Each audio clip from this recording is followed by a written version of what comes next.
Welcome to another edition of the It's Cavalier podcast. As always, it's your boy Mack. And today I'm joined by a good friend of the show, Mr. Justin Rowan himself, one half of the Chase Down pod. How you doing, Justin? I'm doing well. Thanks for having me back, man. Appreciate it. Always good to talk Cavs basketball, especially the day after a win, right? Even though it's preseason. Yeah, first win since I guess May of 2021. It doesn't count in the standings, but it's still nice to see a win, right? Like I think people forget preseason is basically an extension of training camp. You're out there, you're basically doing a scrimmage with another team. You're working on some stuff. So there's not a whole lot you can read from it, but it's still good. It helps the vibes when you go out there and you get a win. Right. So, we're 2 games into the preseason, right? One, we suffered a terrible defeat at the hands of a a brand new look in Chicago, which they were really good to see there. I love the fit with Lonzo and DeMar DeRozan, the guys that they're trying to integrate into their offense and whatnot. It looked great, but this is preseason. We know that Yes. You have to take everything you see with a grain of salt. But even with that being said, there are some positive takeaways, especially getting a win, like we were previously stating. But I recently saw that you tweeted out Evan Mobley has got the goods, dude. That was the exact words of the tweet. So what led you to that conclusion just 2 games in? Oh my goodness. Well, I'm biased, so I've felt this way throughout the draft process. I felt this way back in February when he was still playing at USC. But just like you can tell, even from summer league, he's added some strength. But the way that he's able to move around the court, the way that he impacts the game defensively, the way that he goes up, there was a play where Gorgie Jang had him sealed. Like he had the inside position, he got the ball, and it was a good pass into him, and Mobley just kind of spun around. He went straight up and I think he defended it with his left hand and didn't foul. Jang missed the shot, left it short. And you don't see guys that young in their first preseason ever impact the game defensively the way that he does.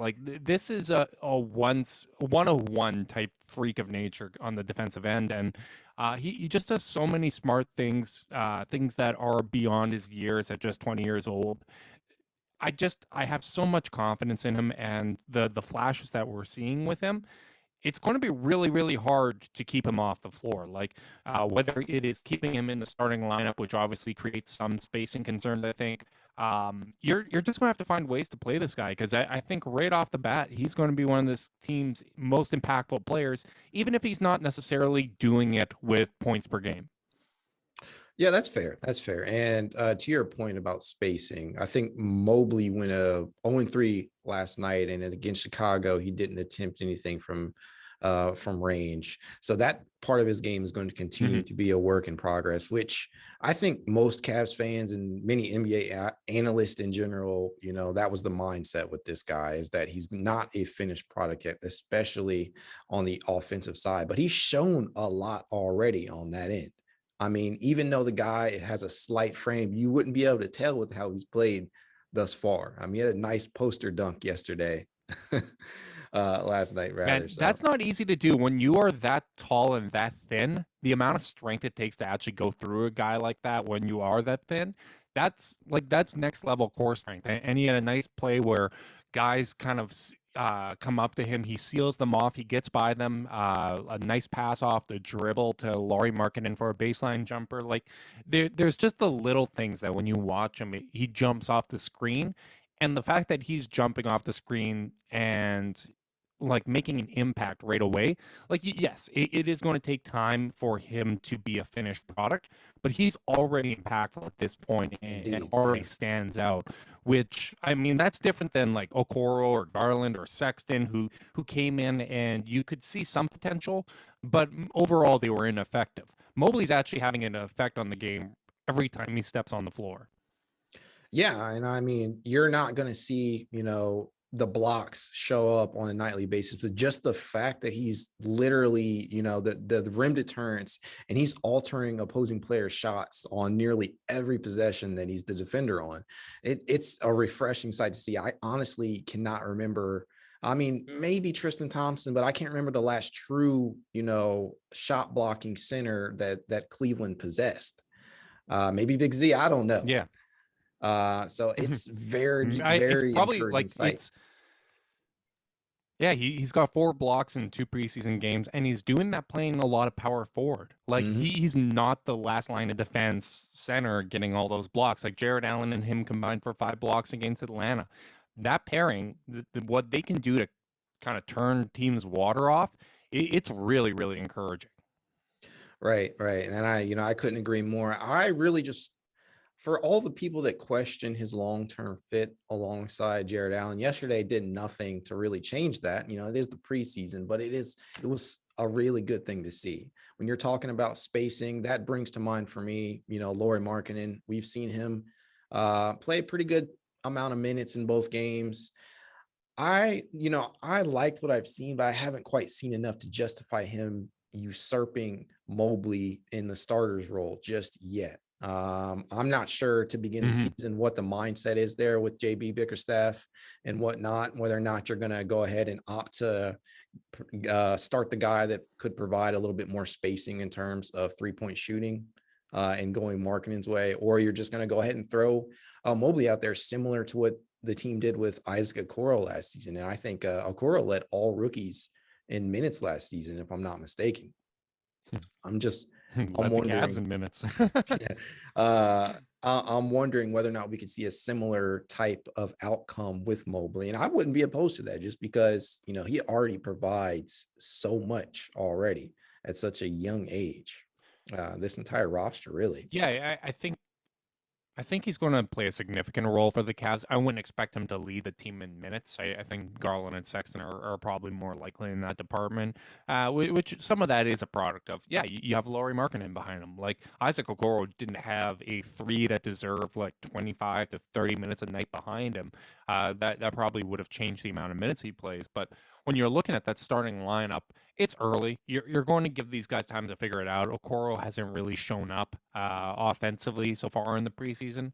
But if you're looking to add spacing to that, and if you're looking to kind of improve it, the solution might be to move someone in other than Okoro, because I don't think that there's really a case at this point for Laurie to start over Evan Mobley. Like, I understand it from a fit Yeah, I perspective, don't either. but I don't have a big concern about Allen and Mobley playing together if there's 3 perimeter players that can shoot, and Sexton and Garland obviously bring that to the table. If you have Okoro coming in off the bench, and whether it's starting Jetty Osman again, or Dylan Windler, if he's able to stay healthy, just someone that can space the floor a little bit. Geez, even Dean Wade. Yeah, I can see those two working together really well. Like, Mobley is able to create spacing by the way that he draws attention when he puts the ball on the floor, when the way that he moves around, the way that he's able to be an initiator of the offense. Like, there's other ways to generate that. It's the 3 of them together that I think is going to be the real big test, and something that, whether it's throughout the preseason or early in the season, that's going to be the question: is Okoro able to be assertive enough offensively to take all of those open threes and make enough of them to make that lineup work? I think the small forward part of that equation is a bigger question than the 2 bigs together. I think that's fair, just because, we have to wonder whether or not what Okoro brings to the table defensively as a starter outweighs what he's currently bringing on the offensive end. We saw him get a couple of open looks from range, and not gonna lie, some of those shots were they were ugly. They're flat. They're still flat. They are Yeah. most definitely flat. And we saw in the same regard, some of Evan Mobley's attempts. He has such a slow release. We saw some of Yeah. those, and those look the same way. So I know Okoro has worked on that, this off season, and I'm hoping that it's not something that continues to stay sub 30% from that range. But it does bring to mind the question whether or not the Cavs would be better off starting a more offensive oriented player in that regard, or at least somebody who was a little bit more balanced in that regard. I don't know what that option would look like. We didn't see Windler yesterday, ditto with Wade. Yeah. So I don't know. We'll have to see. We saw both of those guys kind of, they had spurts last season in which they looked effective in the role, but as starters, I'm just not certain if that's the long-term outlook. Wade got some time there, last season, but I Yeah. don't know. And time will tell. And JB Bickerstaff's rotations are going to be wonky, if you ask me. We're going to see some weird combos this season. Oh yeah, Uh, there's no questioning that.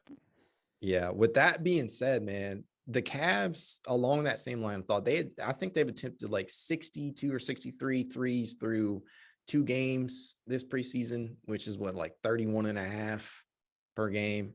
And this is a team Mhm. that finished dead last in 3-point percentage last year, if I'm not mistaken. And those numbers are skewed due to injury, so there's a couple of caveats Mhm. in there, because a lot of the most impactful players and a lot of your best shooters, and we don't really have any marksmen on this team just yet, but a lot of the team's best shooters last season were injured, and that factored heavily into them finishing dead last. I don't see that same outlook this year, but in order to up those percentages, I think you're going to have more attempts. They finished 28th Yeah. in the league last year in attempts, if I'm not mistaken, 28th or 29th. You have to get those shot attempts up. Conversely, I think I have it down here. Chicago finished 18th with 34 a game, and Atlanta finished 19th with 33.4. I think they could get Mhm. there, and I think they have the requisite talent to start really making those shots. Sexton's 3-point percentage has dipped over the last few seasons, but that is a direct correlation of more attempts. I Right. want to see Yeah. this team continue to fire away from deep. What would be the ideal number, you think, for this team a game to shoot from range? That's a great question because I don't know how I necessarily feel about where they should be as a team. Obviously, Garland and Sexton taking more 3-pointers is crucial. They took quite a few against Atlanta. Sexton took 8. Their 3-point rate is good for the preseason. It's a big improvement from where they were last year. Lauri Markkanen is probably the closest thing they have to a marksman on the team. Big guy that can get his shots off. Kevin Love, when he's healthy, he'll be able to shoot.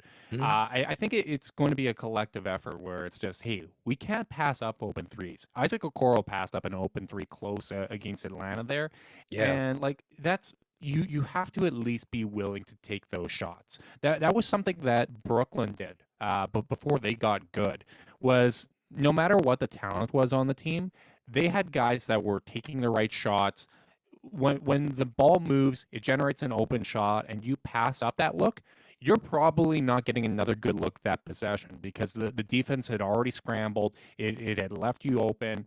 And if you're driving into that defense that had scrambled and is out of place and you're passing up an open shot, you're not going to have a good offense. It's not going to be a great possessions for you. So I think it's just a matter of guys actually being willing to take those shots, whether that's Mobley when he's left wide open, he's going to need to take them. Okoro's going to need to take them. And then the actual shooters on this team, Garland, Sexton, Laurie, Kevin Love while he's here, Dean Wade, Dylan Windler, they need to make sure that they are not passing up open looks because, as you mentioned, there isn't a deep stable of shooters on this team. So the ones that can shoot, there's more responsibility on their shoulders. Yeah, I guess that's a good way of putting it. Especially when you don't have necessarily, if you're looking at marketing and Love as guys like that, that tells you all you need to know right now. This Right. team has a long way to go, but they have some pieces there. Speaking of Kevin Love, I think what was it, 14 minutes last night, 7 points, 6 rebounds, something like that. I like, I know a lot of people are down on Kevin Love, and I don't blame them for the past transgressions. But at the same time, if he's bought in, I really think this could be one of the best versions of Kevin Love that we've seen, at least in the past year or two, if he's utilized in the correct way and if he's not asked to play too many minutes. I think going against second unit guys really could revitalize his trade value and or he could play his way back into respectability if you ask me. Where are you on Kevin Love right now? Yeah, right now he looks bought in. He looks mobile. He looks spry. Like that's the kind of stuff you want to see. How he adjusts to that limited role is going to be the biggest question. Will he stay Mhm. bought in? Will he stay healthy? Like that to me is a really big question, and it remains to be seen. Like I don't have a high degree of confidence on what to expect with Kevin Love, but at the same time, I do think that there is a role for him to help out this team because, as we were just talking about, like there isn't a ton of shooting on this roster. He's a smart, steadying presence. He's someone that is a good passer for a big man. Like there's a lot of things that he can bring to the table. It's going to get tricky when you're staggering the big men around, making sure that he's not playing 2 minutes with Laurie Markin, and I don't want to see that. I think you just give up way too much defensively if you have Yeah. those two on the interior. But outside of that, like if he's playing some minutes with Mobley or Jared Allen, I expect that to be productive.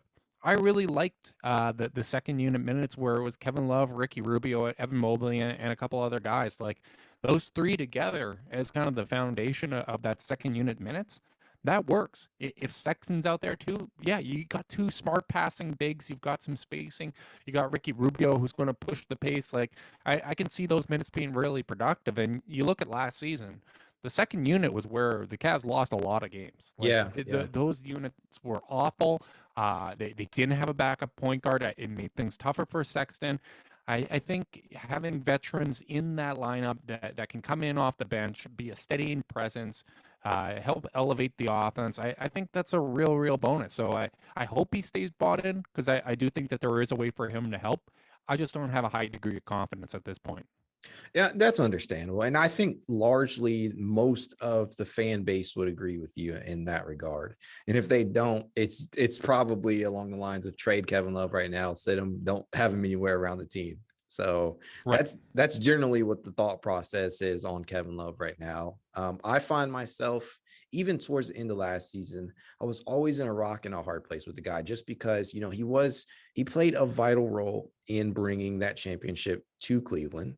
But at the same time, the play has declined. The health has not really ever been there. But when Braun was here, he at least stayed on the court when it counted, when it mattered the most. Now that we're in this rebuild, Love has taken a back seat to the younger guys, that's how it should be. And I'm with you. I'm hoping that he stays bought in, but you just never really know with a guy like Love. So I'm Right. really Yeah, hoping the totally best agree. for him. And you could really, when you're talking about trade value and whatnot, you could really lump Jetty in there too. And I think he is a guy that a lot of people want to see do well, but he hasn't been able to look good on a consistent basis. I'm hoping that changes. Yeah. I don't know. I feel for the guy just because I think he's kind of gotten a raw deal, especially being constantly pulled from the lineup last year. But this season, I'm really hoping the best for Jetty. What do you think his outlook for the season will be? You think he'll finish the season with the Cavs? That's a great question.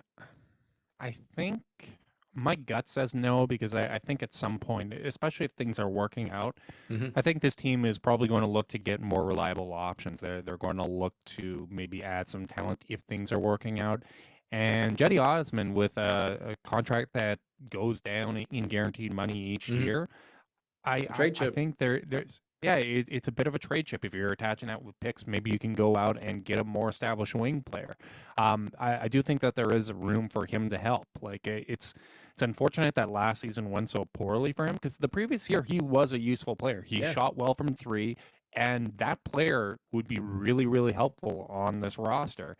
He's just a guy that never really adjusted well to coming in off the bench. He seems to play better when he's a starter, which if Mobley and Allen are good enough together, like there's maybe an argument to starting him. Like even if he's still playing the same number of minutes, just having him there and then having Isaac Okoro basically shadow Laurie Markkinen and Kevin Love playing whenever they're on the floor just to help address the spacing issues. Maybe that's something that works out. I think there's definitely a room for Jetty to help out this year. just another guy that I don't have a high level of confidence in just based on how last season went. Yeah, that's fair. And I think, again, this is another guy where the majority of the fan base would tend to agree with you in that regard, just because they haven't seen him do anything well on a consistent basis for the last, I would say, maybe year and a half. But Yeah. time will tell in regards to what his actual role is going to look like. Just because even some of the pieces that we're thinking that will be included in the rotation, we just haven't seen yet. Taco Fall, we haven't seen him the last two preseason games. Do you think he actually has a shot to make the roster? Probably not. I think Gelly probably gets a nod over him. Just I think at this point probably a better player. I think Taco probably will spend a lot of the season with the charge, and there's nothing wrong with that. Good locker room guy. Everyone seems to really like having him around, so I think there's a value to that. But at the end of the day, like I just think the Cavs have a bit of a logjam when it comes to the Yeah, bigs. Like, or I guess it's not necessarily a logjam, but they have depth, right? Like you know who the top three bigs are going to be, right. and who's going to play the most minutes. So it's not a logjam in that sense. But like Dean Wade, Kevin Gelly, like there's just I don't see a real utility to having him on the big club unless there's some injuries. Like I just think him spending time in the G League is probably the most likely way for this to go. Okay. Yeah, that definitely seeing him in Boston and whatnot, he never really could crack the rotation there, never really could get useful minutes. And if he does end up spending time with the Cleveland Charge, I think that probably could be good for him. But like you said, I don't think there's necessarily a logjam there, but we know who's going to be manning those positions and getting the most time there. So I just don't know if he'll have actual run. I like Kevin Gelly. I liked what I saw in summer league out of him. A lot of people are down on him just because they don't think he provides enough offensively, but time will tell in that regard. Speaking though of some of these bench unit guys, one of the biggest additions the Cavs made this offseason was that of one Ricky Rubio. Tell me about what you have, what your thoughts on Rubio now that he's dying in the wine and gold. He's been a bit of a standout in the preseason. He hasn't shot the ball well from three, but in every other way, he has been a helpful presence. Like he is pushing the pace. He is taking good care of the basketball for the most part. He gets a couple easy baskets every game with his layups and his ability to get to the rim. Head manning the ball, just intelligent basketball player. It's such a stark difference from what they had last season with Roderick Thomas and a little bit of Dante Exum. He is going to be a really important part for this team, and I think there's still probably going to be a little bit of a learning curve for Darius Garland playing alongside Ricky Rubio Yeah, because he's never played with a 2 point guard lineup. Like yeah, you do have Colin Sexton out there, but he's not someone that can run the offense more the of a same two way that guard. Ricky Rubio Yeah. can. Right? Yeah. So I think there's going to be a learning process for Garland there. But I also think there's so much that he's going to be able to learn from Ricky Rubio. There's so many parts of his game that I'd like to see him add. Yeah. I'm really excited about that addition. I think it's going to pay real dividends this season. Yeah, I like the connection so far that he's had, that he's shown, rekindled a little bit with Kevin Love. Yeah. We've seen a couple of lob attempts to Evan Mobley. That's been really just gorgeous to see. I'm really Yeah. excited about what he can bring in that capacity. And we know the guy is not really what you could say as a good 3-point shooter at all, but he Mhm. brings a lot to the table in other areas, especially in regards to his playmaking. He has one of the highest basketball IQs in terms of guards that we have in this league. So I think Oh yeah. what Darius can learn from him will definitely start to be seen as the season uh, goes towards the latter half. But I like his fit next to Sexton, especially if you're gonna play Sexton some second unit minutes, that really could boost the shot making capabilities, especially for a team that's kind of lacking in that regard. And since the Cavs are really unable to bring in, an elite 3-point marksman, I think being able to have a guy like Rubio out there who can find guys in different spots really will pay dividends. It's just I, all really I comes totally down agree. to whether or not these guys will make the shots. I don't think that's ever really Yeah, been a that big that is question. that is the big question of this Yeah. season. The like how consistent this team is going to be, because they're going to have good nights, they're going to have awful nights. Like, Yeah. it's just the reality of a young team. Like, how how frequently those nights occur in either direction is going to determine whether or not this team is actually in the mix for a play-in. Like, it's going to be a little tricky, but all experience this season is going to be positive, because they're young, they're able to learn from it, and as long as they're learning from it, that's what you really are hoping for this year. Yeah. Youngest roster in the league. I think 21. I think the broadcaster said it. 21.7 is the average age For for the this starting roster. lineup. That's insane to me. I mean, you're talking about a young team. That is just crazy to me. With that being said, who do you think is actually going to have the biggest jump this year out of Okoro, Allen, Sexton, and Garland? I think it's Garland. I think Garland's going to have an all-star caliber season. He looks really good physically out there. He's getting wherever he wants. He's competing well on the defensive end of the floor. Um, Obviously, not scoring tons in the preseason because Mhm. it's preseason. You're not going to see guys go all out. But as that game kind of got close down the stretch with Atlanta, you saw him start to pull from three, really be a dynamic scorer in that situation. And Atlanta was missing guys, but they had some really good defenders out there. Like, they had Cam Reddish to throw on him. DeLon Wright's a Yeah. really, really good defender as well. And he gets where he wants to on the floor. Like, I think everything out of camp seemed to be guys saying, "Hey, Garland's the best player here. Garland's the best player here. He's the straw that stirs the drink." So when you're talking about who is going to have the breakout, I think it's going to be him. I think he's going to solidify himself as one of the best young point guards in the league. I certainly hope so. He's drawn a lot of praise, over the last few weeks, especially from that of Steph Curry. So anytime you're seeing guys like that praise you, it's got to be something good. They're not just blowing smoke your way. As far as, on my opinion, I'm kind of the thought process that Isaac Okoro is going to have like this huge sophomore year jump.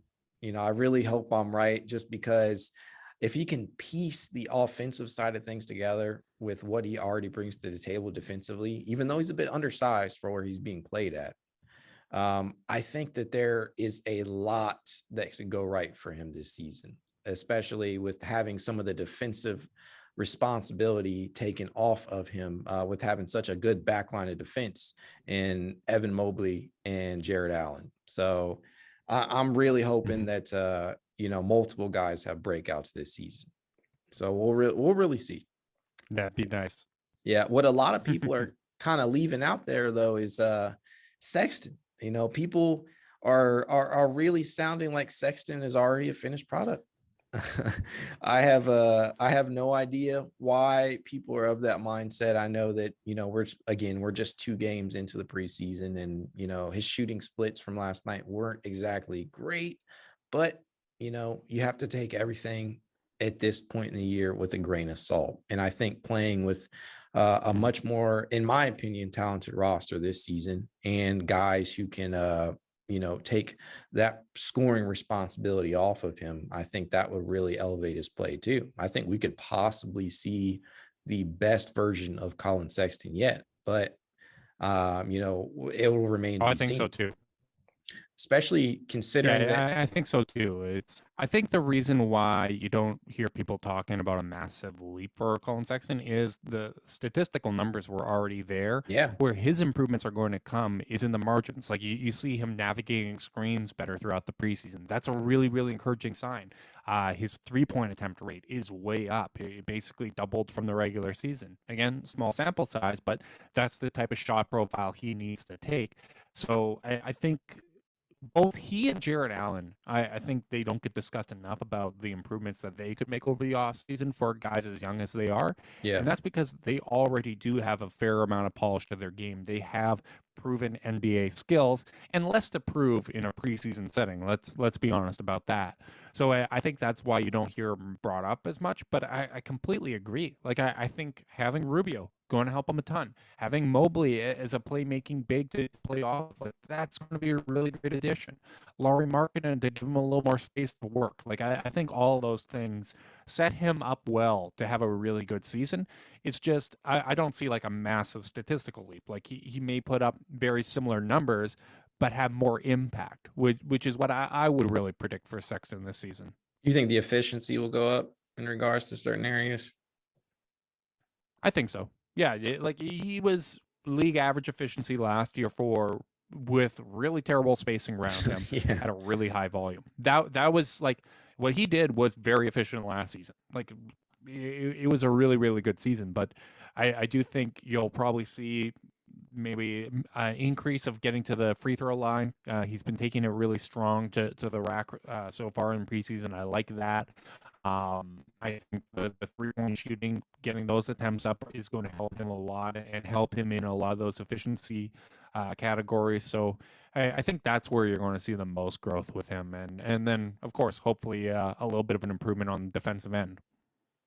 Yeah, I think that's fair. I'm really pulling for him. I know this is going to be kind of a make or break year for him. No way around it, especially considering the contract issues moving forward. I think at this point in time, we're probably going to see him, try and play his way into his next big contract, which I have no problem with, considering what we're working with right now. I think that's the direction the Cavs are going in.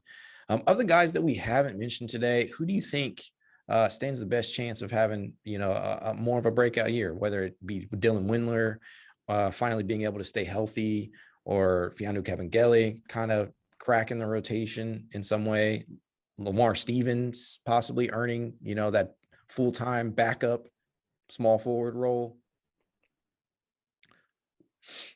or Dean Wade, man. I have no idea. I think it's going to be tough for Dean Wade and Kevin Love's on the roster. I think best case scenario is Dylan Windler staying healthy, because in theory, that's a guy that fits exactly what the Cavs need. He plays really smart basketball, good basketball IQ, good rebounder, makes the right pass, tall wing that can shoot over guys. Like in theory, Dylan Windler helps this team so much. So if I Yeah. could pick one, if I could will one into existence, it would be him. But from a confidence standpoint, I don't know what to tell you, man. Like I don't know which one of these guys is going to have an impactful season. Lamar Stevens would be a really great candidate if he could shoot the basketball, but because he can't, it's tough to find lineups where he really works on the floor. So it's going to be tricky. I think it's healthy to have an open competition, but in terms of who's actually going to do it, no idea. Absolutely no idea. That's fair. Yeah, that's a tough one. I'm not gonna lie. I'm really hoping that each one of those guys in their own rights is able to at least do something productive this season. Stevens, in my opinion, is probably going to find his way on the court as a situational defender. Windler could, like as you pointed to, could possibly morph into the guy that the Cavs were unable to sign in free agency or trade for, and that is a 3-and-D wing. Hopefully he's able to stay on the court and play some productive minutes. Wade, if he's not shooting well, I don't really know, what you can utilize him on the court for, and he already has quite a bit of a battle in front of him in regards to getting minutes at the 3 and 4 position. So I'm just not sure. But I do want to thank you for taking the time to join me today, man. I know you guys, you and Carter, always busy, man. You always got. You have no idea how true that is, both with the podcast and life. We have very jam-packed schedules, but always down to make the time, and it's good catching up with you, man.